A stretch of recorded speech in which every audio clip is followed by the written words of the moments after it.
Hello everyone. पिछली video में हमने आपको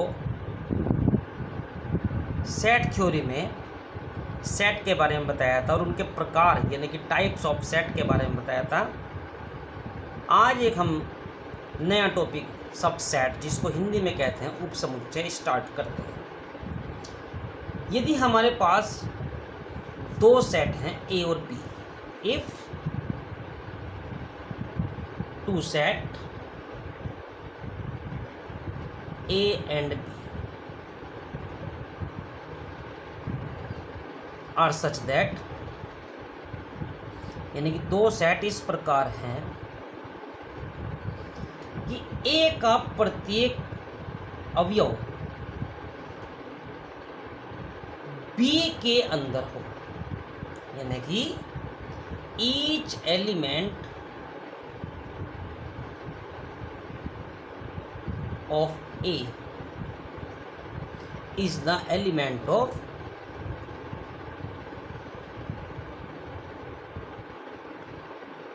B।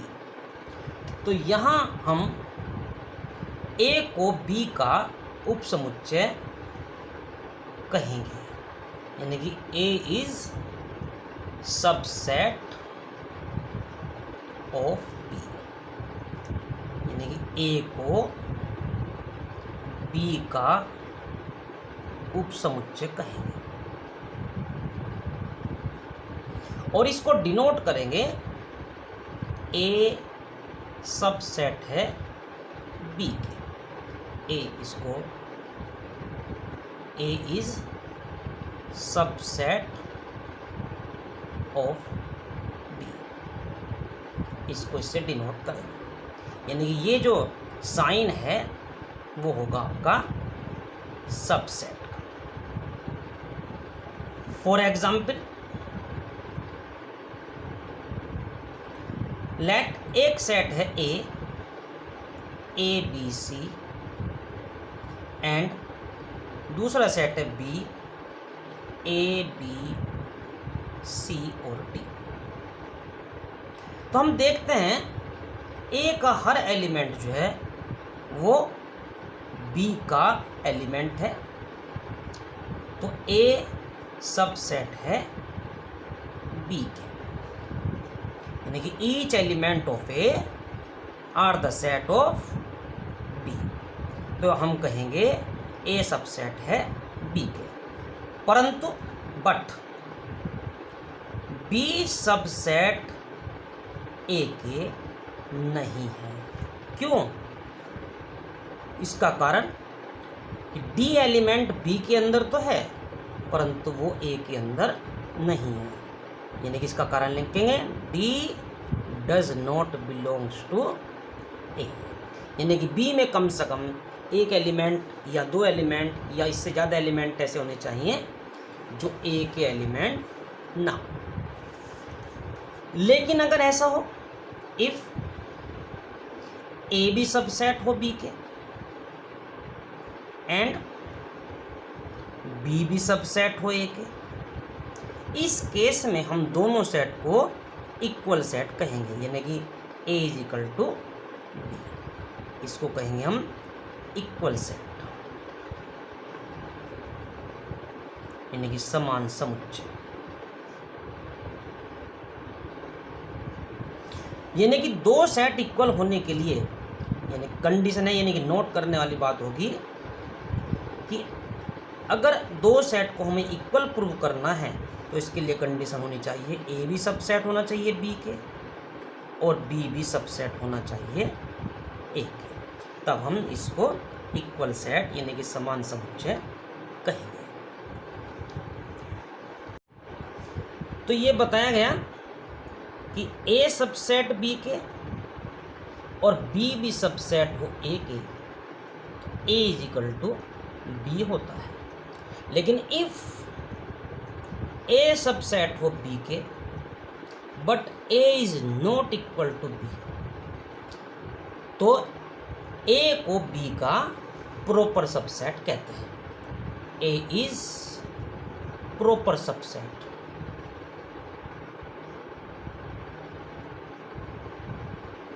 ऑफ बी, यानी कि हिंदी में कहेंगे ए को बी का उचित उपसमुच्चय कहेंगे।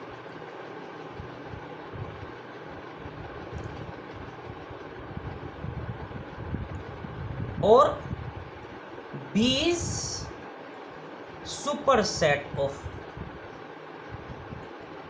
ए, यानी बी जो होगा वो बी सुपर सेट यानी कि अधिसमुच्चय होगा, अधि उपसमुच्चय ए का।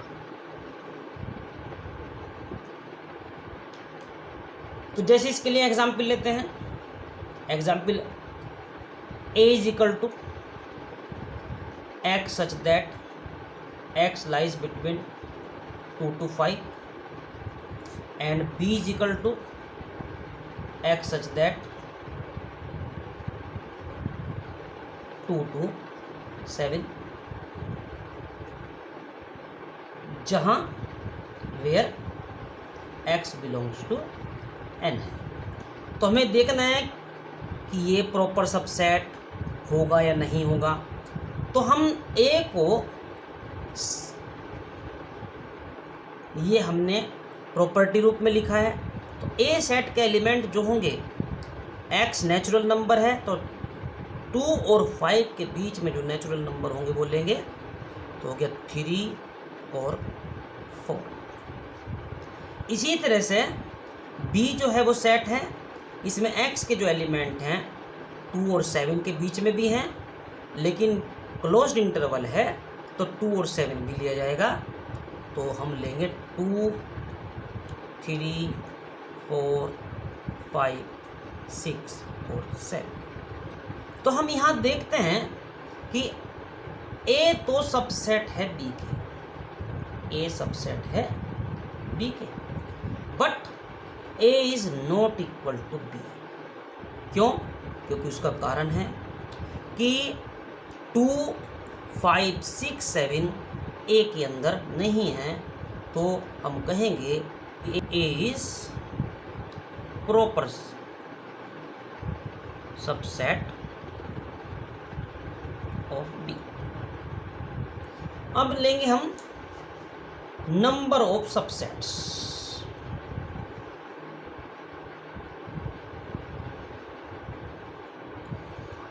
तो किसी भी सेट के अंदर नंबर ऑफ सबसेट्स जो होंगे, मान लो ए कोई ए इज एनी सेट, यानी कि कोई भी आपका सेट है, समुच्चय है,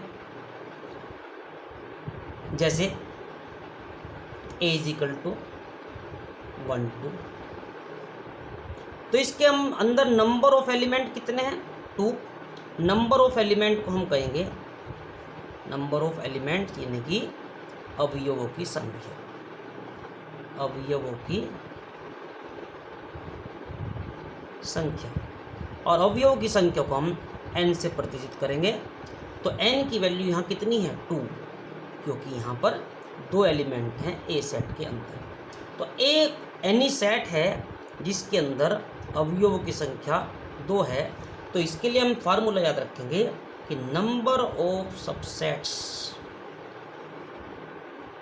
इन any set always equal to 2 to the power n। तो हेयर इस एग्जाम्पल में एलिमेंट कितने हैं? 2 हैं। तो number of subsets, number of subsets यानी कि उपसमुच्चों की संख्या, उपसमुच्चों की संख्या वो हो जाएगी 2 की पावर 2 यानी कि 4। तो यहाँ अगर हमें ये भी चेक करना हो, right all subset, right all subsets,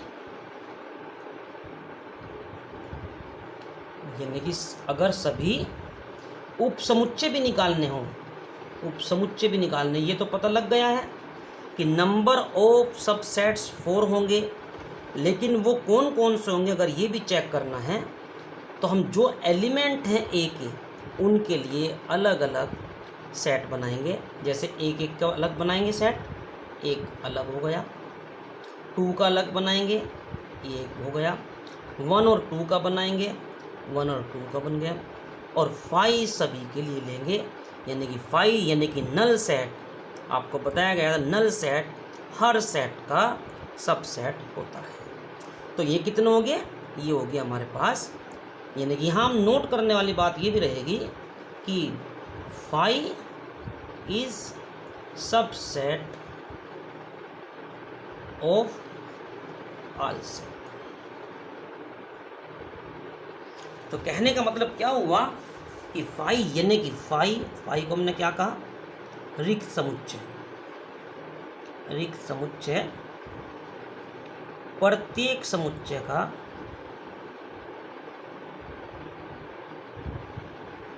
उपसमुच्चय होता है।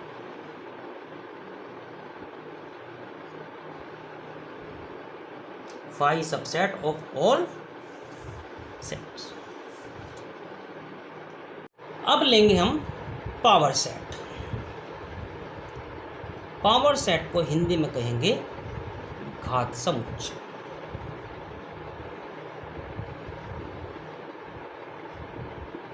अब पावर सेट क्या होता है?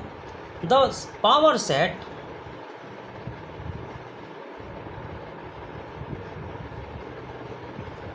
Of A set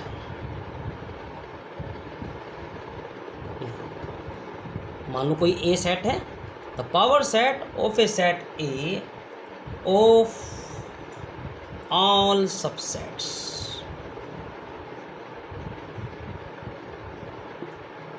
and denoted by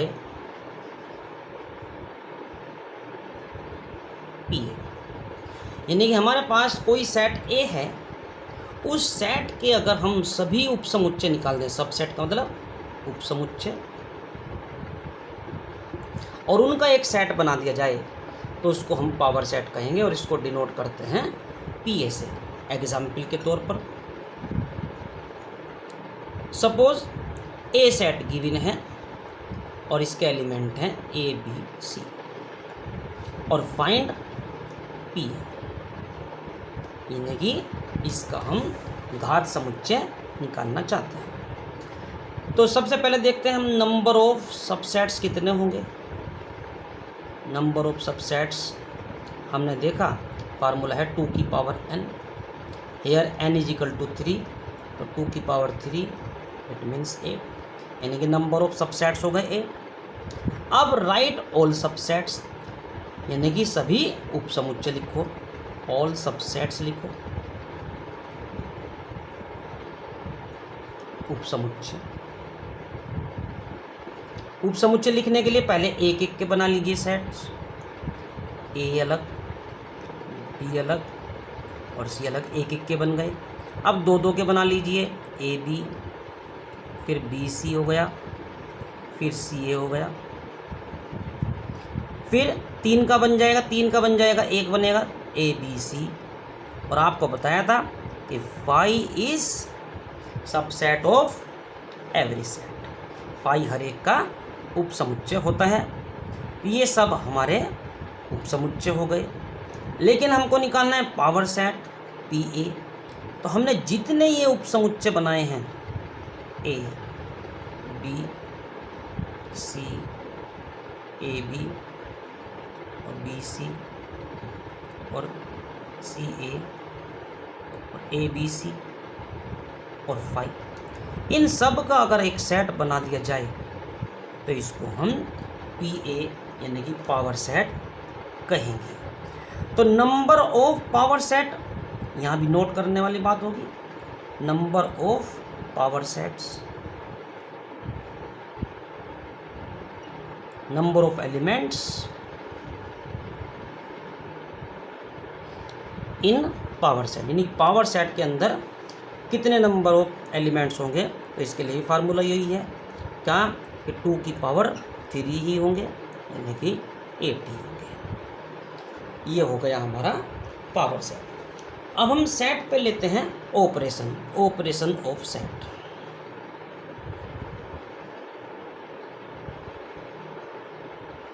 तो ऑपरेशन ऑफ सेट अब लेते हैं हम ऑपरेशन ऑन सेट्स, यानी कि समुच्चयों पर संक्रियाएं।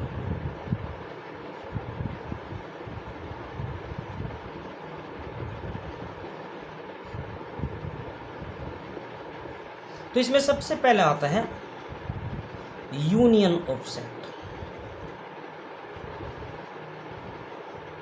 यानी कि समुच्चयों का संघ।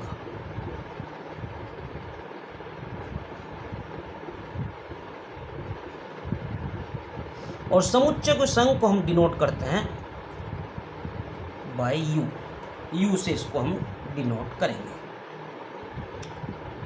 तो समुच्चयों का संघ को डिनोट करने के लिए हमने बताया यू का यूज करेंगे। तो इसको कैसे डिफाइन करेंगे?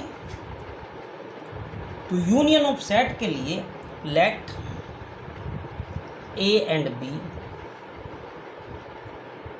Are two sets. तो ए यूनियन बी, यानी कि ए का यूनियन बी से अगर करना हो तो इसका मतलब है कि वे एलिमेंट जो ए में है या बी में है या ए और बी दोनों में है, यानी कि एलिमेंट्स विच आर इन ए और बी और बोथ ए एंड बी, यानी कि वे अवयव जो ए में हैं या बी में हैं या ए और बी दोनों में हैं, उनको हम ए यूनियन बी से डिनोट करेंगे। और सिंबॉलिकली क्या लिखेंगे कि x belongs to A union B implies that x belongs to A और x belongs to B, यानी कि अगर x बिलोंग करता है ए यूनियन बी को तो लिखा जाएगा x या तो ए के अंदर है या बी के अंदर है। और इसको वेन डायग्राम से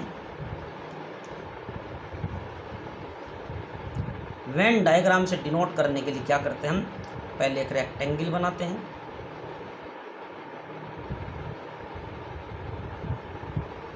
और उसके अंदर दोनों सेट को सर्किल से डिनोट करते हैं। फर्स्ट सेट ए और सेकंड सेट बी।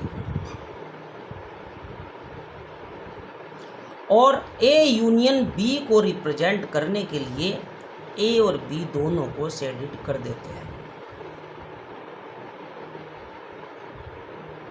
एग्जाम्पल के तौर पर let A is equal to 1 3 5 7 A यानी सेट, और बी इज इक्वल टू 2 3 5, और हमें फाइंड करना है ए यूनियन बी। तो ए यूनियन बी फाइंड करने के लिए तो हमने क्या बताया? वे एलिमेंट जो ए में है या बी में है या दोनों में है, तो वो कौन से हैं? 1 है, 2 है, 3 है, 5 है, 7 है। हम चेक करते हैं कि ये एलिमेंट देखें ए के अंदर हैं और बी के अंदर हैं, लेकिन हमने आपको ये बताया था कि एलिमेंट एक ही बार आएगा, रिपीट नहीं होगा सेट में लिखते समय।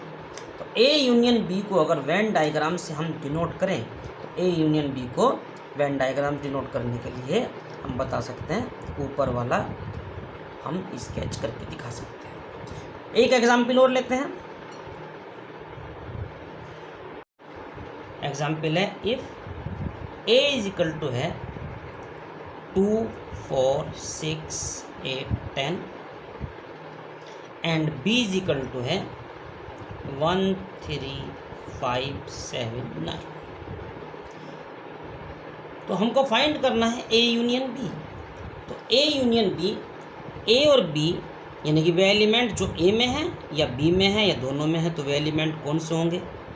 1 आएगा, 2 भी आएगा, 3 आएगा, 4 आएगा, 5 आएगा, 6 आएगा, 7 आएगा, 8 आएगा, 9 आएगा और 10 आएगा। यहाँ इसकी कुछ प्रॉपर्टी भी हैं।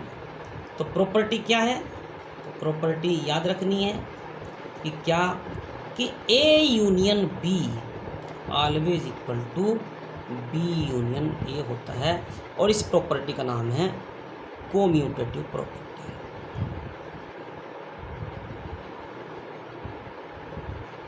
इसको हिंदी में बोलते हैं क्रम विनिमय नियम।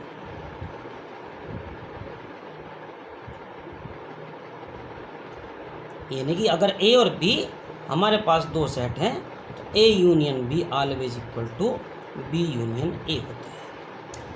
सेकंड कंडीशन है कि अगर ए को यूनियन कराते हैं ए से, तो A union A always equal to A ही आएगा। और अगर हमारे पास 3 सेट हैं, A B C are 3 sets,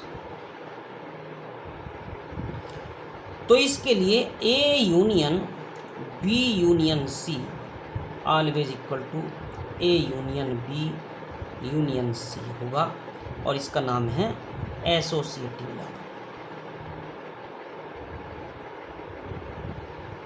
साहचर्य नियम।